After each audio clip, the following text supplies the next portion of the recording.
ধুবুৰী পাতামাৰী সমবায় সমিতিৰ উদ্যোগত ৪৬ গৰাকী কীৰ্তি ছাত্ৰ-ছাত্ৰীক সম্বৰ্ধনা।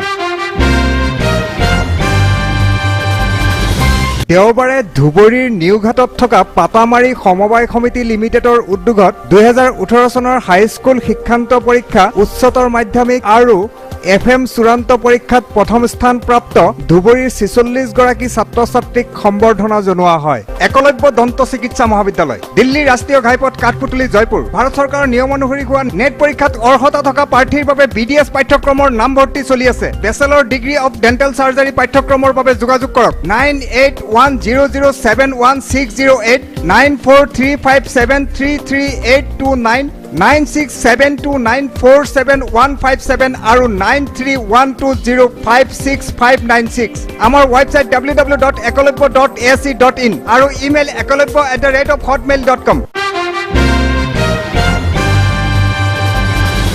তেওঁলোকক অভিধান, মানপত্ৰ, 1000 টকা আৰু দুটিকৈ গছ পুলি দিয়া হয়, যাতে ছাত্ৰ-ছাত্ৰীসকলে পৰিৱেশ সংৰক্ষণৰ প্ৰতি সজাগ হয়।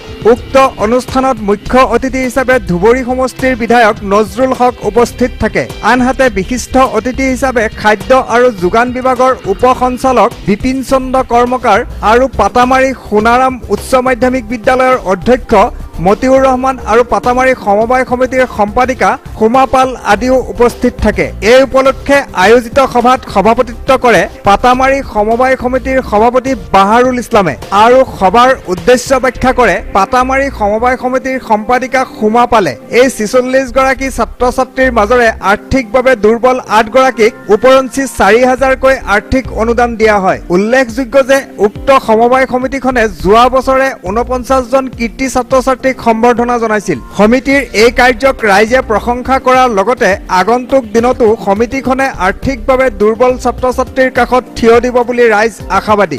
ধুবুৰীৰ পৰা চিৰাজুল ইছলাম, নিউজ 7 অসম।